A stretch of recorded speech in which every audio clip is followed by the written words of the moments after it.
Hey there everyone, this is Samuel Johnson and welcome back to the Lyoko Retrospectives, and to all my African American viewers, happy Juneteenth. And today we're going to be discussing episode 31 of Code Lyoko, Mr. Pűck.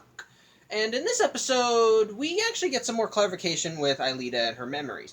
Namely, in the beginning of the episode, we see that she's continued having the nightmares involving the elf being chased by the wolves. However, as the nightmares keep getting more intense, they begin to cause her to hallucinate to the point where when she goes to the bathroom the next morning to shower and wash up, she thinks that she sees a wolf, and it causes her to freak out and run away. As such, she explains this to the group, and they decide that whatever's causing these hallucinations and nightmares, they won't get any better unless they go back to the Hermitage Estate and probably explore it. Which Aelita is hesitant to do, but they don't really have any other options, so they go there anyway. As they explore it, though, Aelita ends up having more visions of the dream involving the elf, and it continues on to when the elf goes to hide in a tree and to escape the wolves, and then once it gets in the tree, the elf digs something up. Aelita interprets this as maybe there's something hidden here, that there's something hidden that she needs to find, and so as she looks through the Hermitage Estate, she manages to tears a poster off of a wall, and it leads to like a small hole. And inside the hole is a doll that looks exactly like the elf from her dreams, which Aelita ends up calling Mr. Pűck. And which does confuse the group a bit because as we learn later, Aelita says that she's never seen this doll before, and yet she knows it's called Mr. Pűck. However, when they bring it back to the school and examine it, Sissy decides to be more of a bitch and plays a game of keep away with the doll. And as they fight to get it over, something falls off the doll and it turns out to be a key, which the group manages to grab before Sissy can play another game of keep away. As such, Jeremy examines the key and he figures out that it's most likely for a locker at a train station. As such, they go to the locker that corresponds to the key, and inside they find a briefcase from Franz Hopper, which odds are you could probably guess because it had FH on it. They didn't guess it until they checked the discs. And in turn, in the briefcase there are a bunch of discs that are pretty much a digitized versions of they're digitized versions of Franz Hopper's diary. However, they can't access when they try to access the codes, when they try accessing the diaries, that's all coded, so they can't. So it's going to take time for them to be able to read through it. Though according to Jeremy, he says that it would probably take him at least 1 or 2 years to get this thing down. However, the next day, as the group is getting ready for the day, that's when Xana decides to try and plan another attack. Only this time, the ghost, when he brings out his ghost things, they try and attack Ulrich and Odd. Only when it tries possessing them, they're instead thrown out. They immediately go to Jeremy and tell him what happened. And while he's confused by this, it's at least a good thing and tells them to stay on their toes. Actually, scratch that. He says that whatever Xana was trying to do, it failed because there are no towers activated. So he thinks everything's fine. However, the instant that Odd and Ulrich leave, another ghost appears and ends up possessing Jeremy. As such, later on that day, during gym class, Jeremy fakes an ankle injury and asks for Aelita to take him to the nurse's office, and the instant he gets her alone, he delivers her a boot to the head and knocks her out. Thankfully, Yumi happened to see the event in the window in the washroom, and so she immediately calls Ulrich and Odd, and they know that's it. And she's smart enough to realize that Jeremy is most likely possessed, and so they head to the factory. Which, yeah, they get further confirmation when Yumi goes to his room and finds that the briefcase full of CDs has pretty much been trashed. So yeah, it's clear that whatever was on those things, Xana didn't want the group to get. In the meantime, Xana Jeremy brings Aelita to the factory, but the group heads there.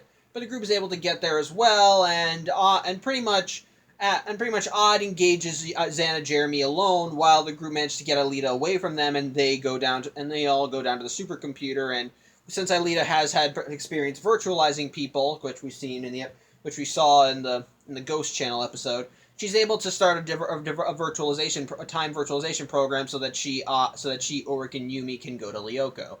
As such, from there, it's just kind of the standard stuff. They go to the ice sector to try and get to the tower, where they fight monsters, when we see Odd facing off against Jeremy. And again, and something I like to comment the episode on is that this episode showcases the side of Xana that I enjoy watching. Namely, the side of Xana that's the faceless, the one that doesn't talk, is cold and calculating. Like, the entire time that Jeremy is fighting Odd, he's just stone cold, expressionless. Like, he's not... And any noises he does make are usually grunts, and usually grunts, groans, and growls. It's obvious that he just, and based on the level of force he's applying, because as we saw with Sissy last week, whenever Xana possesses someone, he augments their own physical abilities, and we see that with Jeremy, as every time he tries punching at Odd, he ends up hitting something else, namely steel beams. He actually ends up denting the beam. So it's actually pretty nuts. It's actually pretty creepy. And on top of that, we see that apparently being possessed by Xana also gives the user new abilities as well, as we see that Jeremy is able to create these purple electric shocks from his hands, which I think is kind of cool, actually.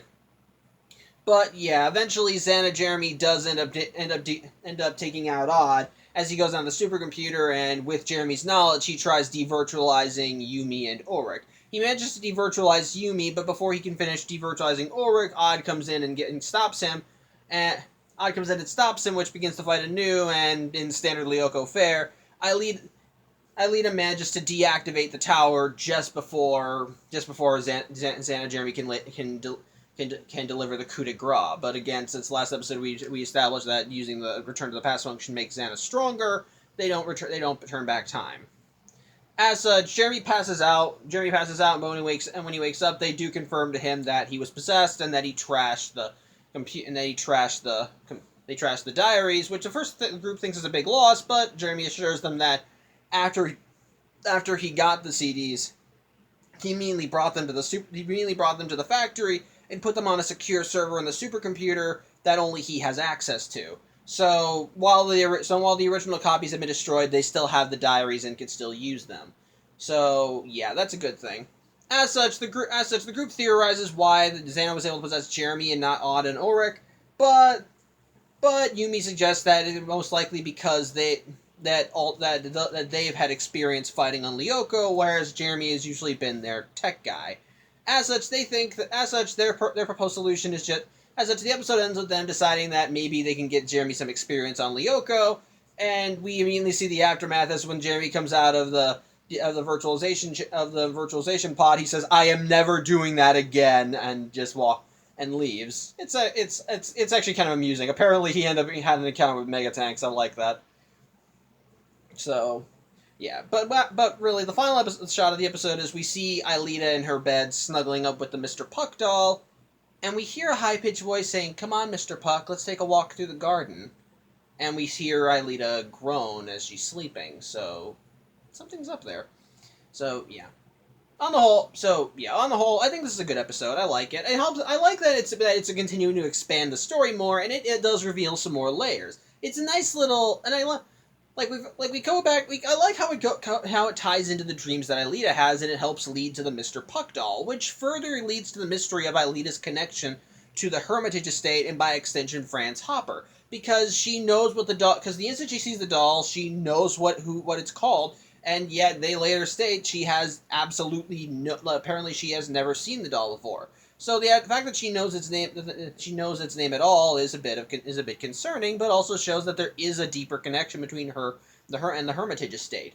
On top of that, there's also the stuff. On top of that, we still get more stuff with Franz Hopper as we see the group getting access to his diary, and obviously whatever's on there is a big thing, as showcased by Xana trashing the original copies. So that's more progress that I like. I like seeing them just gradually continue that sort of thing. It's nice seeing that. And another thing I also liked is that with the revelation that Xana can now possess people, I like that he immediately goes after someone from their core group, which I think is nice. I kind of like, and it makes sense why I think he'd go after Ulrich and Odd first, since they are fighters on Lyoko.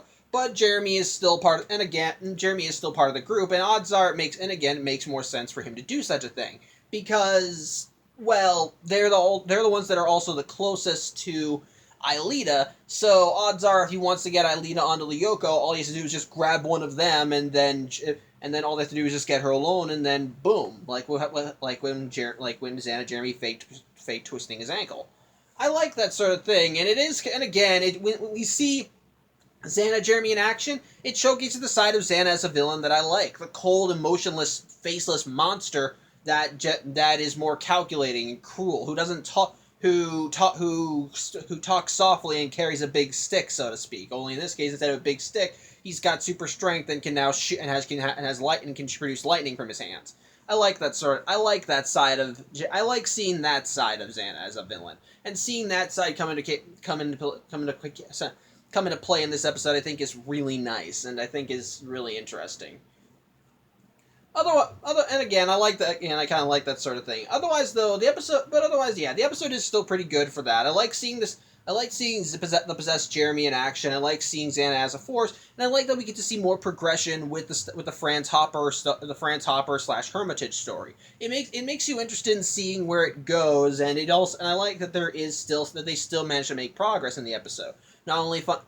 And not only with the discs and finding the doll, but also with that little bit of memory. It makes it show that there is something there. That Aelita does have a deeper connection to everything, but we don't know what it is yet. But if you're watching, you can probably figure out that you can probably start to put the pieces together, so to speak. Like, they don't give the full picture just yet, but it's close, and I like that sort of thing. So, yeah. But yeah, on the whole, though. It's still a good episode. It's still a really good episode, and it was still a really good episode. Continue progressing the story. Nice thread of the week. Actually, nice. Continuing to show Xana really nice, and continues to lay more foundation for future stuff. So yeah, that's about it. Thank you for watching. I'm Samuel Johnson, and I'll see you next week. Take care.